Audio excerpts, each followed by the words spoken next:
Assalamualaikum warahmatullahi wabarakatuh. Selamat pagi dan salam sejahtera untuk kita semua. Bagaimana kabar kalian anak-anak ibu kelas 10, IPS 1, 10 IPS 2, siswa-siswi SMA Teguh Umar Semarang? Besar harapan ibu kita dalam kondisi yang luar biasa. Ya, puji syukur kehadirat Allah Subhanahu wa taala. Pada pagi hari ini kita dapat berjumpa ya, walaupun secara online. Mulai hari ini kita sudah masuk ke bab 4, yaitu permintaan, penawaran, dan keseimbangan pasar. Khusus hari ini kita akan membahas tentang permintaan.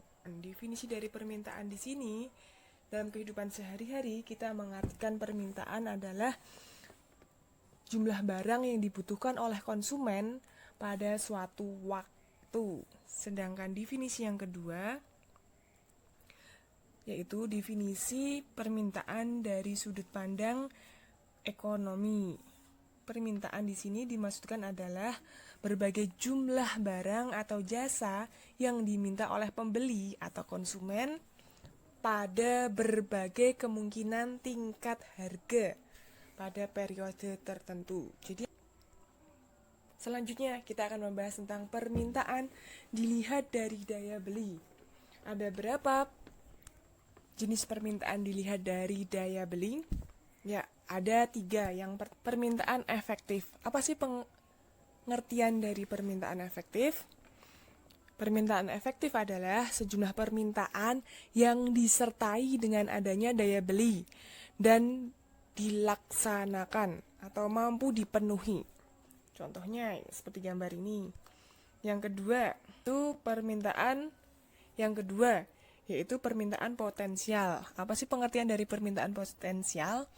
Sejumlah permintaan yang disertai dengan adanya daya beli akan tetapi belum dilaksanakan.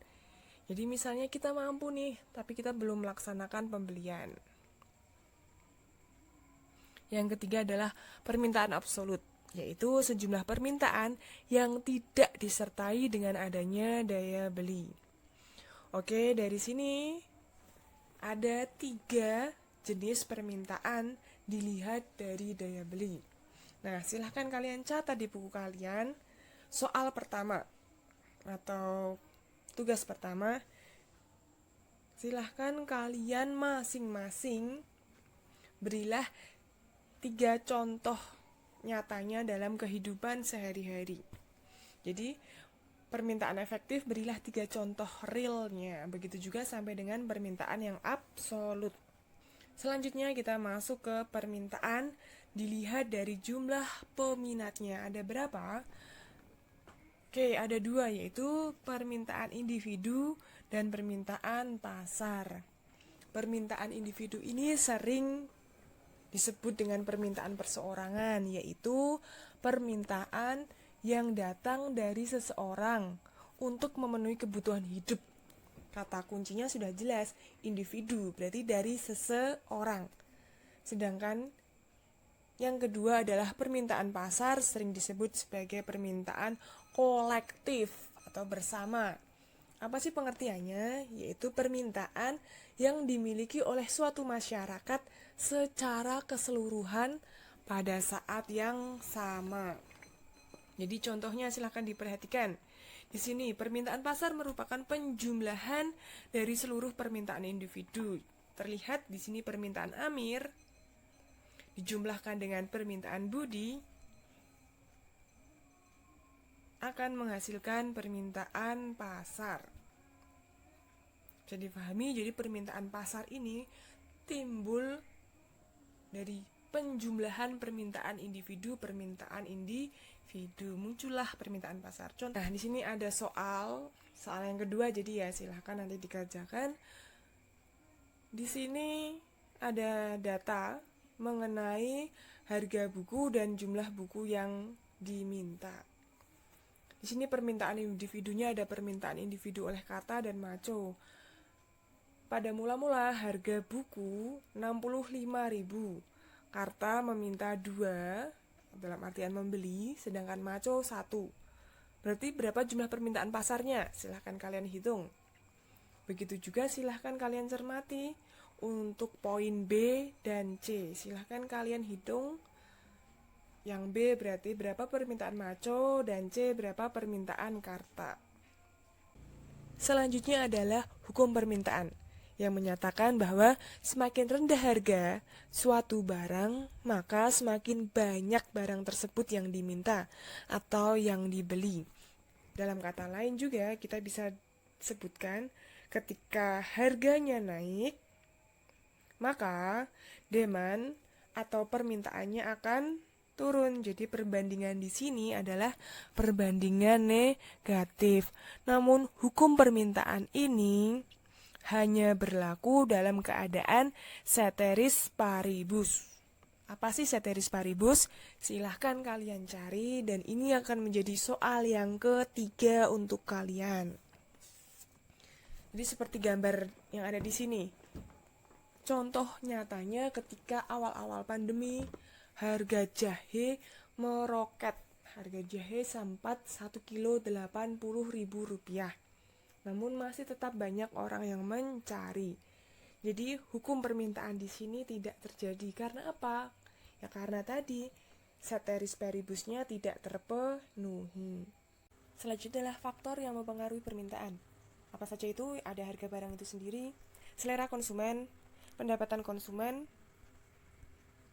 harga barang lain yang mempunyai hubungan erat, usaha-usaha produsen meningkatkan penjualan, perkiraan mengenai masa depan, tentunya di keadaan ekonominya, jumlah penduduk, distribusi pendapatan, dan masih ada beberapa contoh, iklim, dan juga ada tradisi. Bahas 3 poin yang sekiranya, apa hubungannya Bu? Apakah itu mempengaruhi permintaan? Oke, Ibu bahas perkiraan mengenai masa depan. Apa hubungannya perkiraan mengenai masa depan dengan permintaan? Contohnya saja, hari ini ada berita yang menyatakan bahwa penetapan BBM naik dimulai besok. Kira-kira apa yang terjadi? Hari ini masyarakat sudah berbondong-bondong menuju pom bensin untuk membeli bensin tentunya. Hal itu menunjukkan bahwa perkiraan mengenai masa depan dapat mempengaruhi permintaan. Dalam hal ini permintaan mengalami peningkatan. Contohnya selanjutnya adalah jumlah penduduk. Semakin banyak jumlah penduduk, dipastikan permintaan akan barang dapat mengalami peningkatan. Yang selanjutnya adalah distribusi pendapatan. Apabila distribusi pendapatan di sebuah negara itu buruk atau anjlok, artinya daya beli secara umum akan melemah. Jelas, permintaan terhadap suatu barang pun akan menurun. Selanjutnya adalah pergerakan dan pergeseran kurva permintaan. Yang pertama adalah pergerakan. Silahkan perhatikan yang Ibu kotakin terlebih dahulu. Harga buku tulis Rp30.000 dengan jumlah barang yang diminta 400 buku. Kemudian harga buku tulis tersebut turun menjadi Rp10.000. Jumlah barang yang diminta pun akan naik menjadi 800 buku. Sekarang silahkan fokuskan kepada kurva. Yang pertama, titik 1. Harga 30.000, barang yang diminta 400. Harga turun menjadi 10.000, barang naik menjadi 600 buku. Titiknya turun menjadi titik 2. Di garis lurus, garis merah ini D, demand. Jadi pergerakan pada kurva permintaan bisa terjadi karena harga barang mengalami perubahan. Hanya harga barang yang mengalami perubahan. Faktor-faktor yang lain tidak mengalami perubahan. Selanjutnya, bagaimana sih kurva permintaan dapat bergeser? Pergeseran kurva permintaan. Apa yang menyebabkan kurva permintaan dapat bergeser? Yaitu perubahan faktor-faktor yang mempengaruhi permintaan selain harga barang itu sendiri. Tadi sebelumnya sudah kita bahas faktor-faktor apa saja sih yang mempengaruhi permintaan. Nah, ini yang berubah selain harga barang itu sendiri. Jadi harga barangnya tetap. Silahkan kalian perhatikan kurva. Titik 0. Titik 0 harga barang Rp30.000, permintaan 400. Bergeser ke kanan, harga barang masih tetap Rp30.000, permintaan naik menjadi 600. Perhatikan titik kedua, D1. Sekarang titik selanjutnya, harga barang masih tetap Rp30.000, tapi perhatikan jumlah barangnya turun menjadi 200. Nah, diperhatikan kurvanya.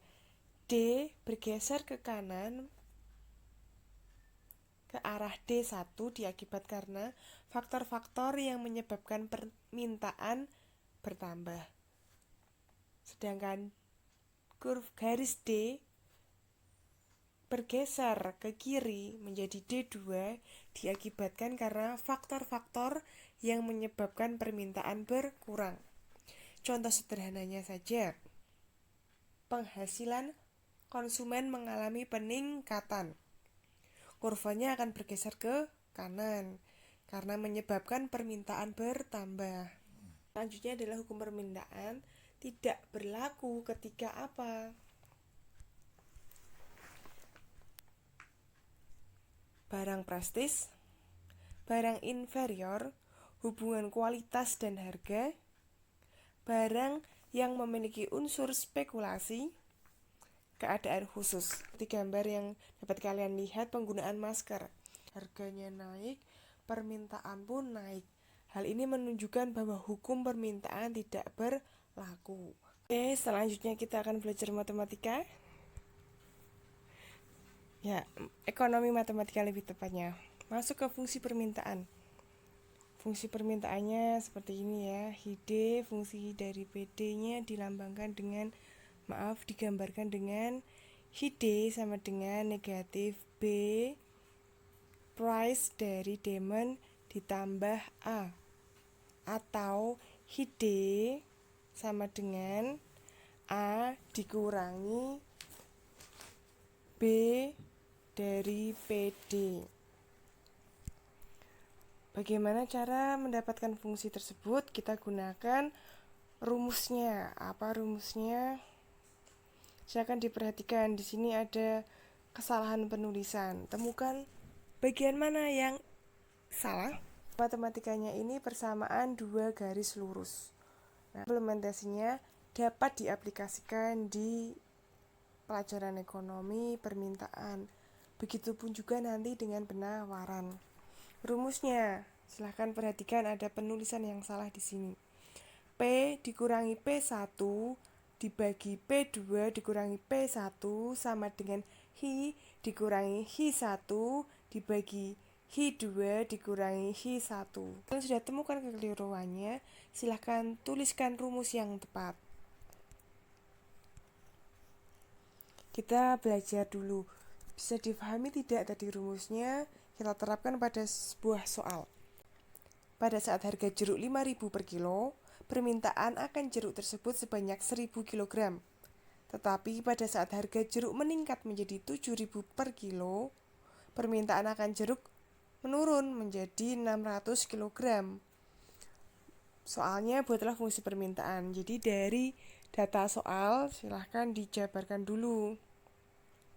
Matematikanya tulis saja diketahuinya. P1 5.000, P2-nya naik menjadi 7.000.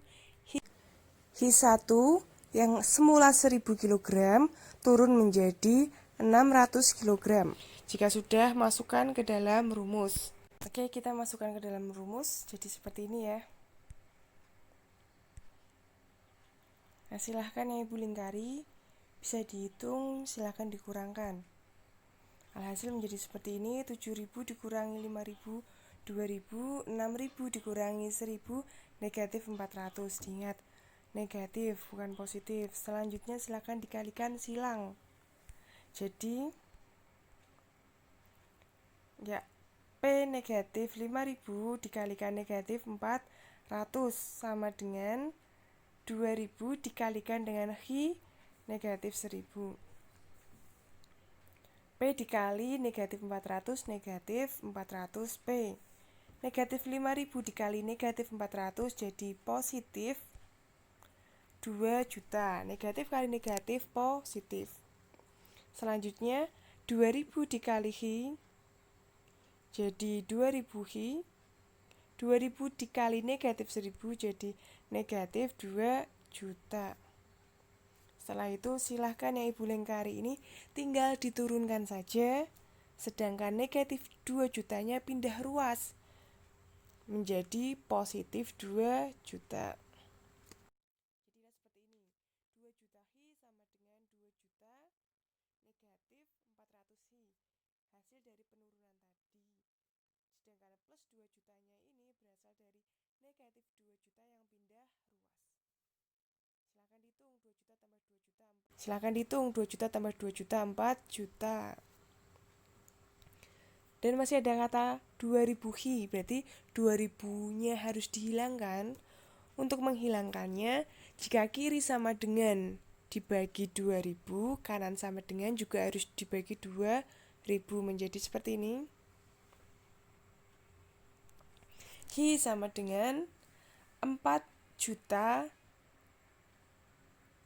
dikurangi 400P dibagi 2000. Jadi dibaginya 2000, 4 juta dibagi 2000 terlebih dahulu. Negatif 400P dibagi 2000. Jadilah rumus atau fungsi dari permintaannya adalah hi sama dengan 2000 dikurangi 0,2P. Sesuai. Hi D sama dengan A negatif B price demand. Hi sama dengan A-nya adalah 2000, negatif B-nya adalah 0,2 P. Bisa difahami? Selanjutnya adalah soal terakhir. Jadi tugas hari ini kalian tadi sudah menyaksikan dengan seksama videonya. Silahkan hari ini cukup kalian tuliskan soal. Ada berapa soal? Silahkan kalian tuliskan di grup kalian, yang tentunya ada Ibu ya. Cukup sekian pelajaran permintaan untuk hari ini, semoga bermanfaat. Jaga kesehatan, selalu sehat dan penuh syukur. Ibu tutup. Assalamualaikum warahmatullahi wabarakatuh.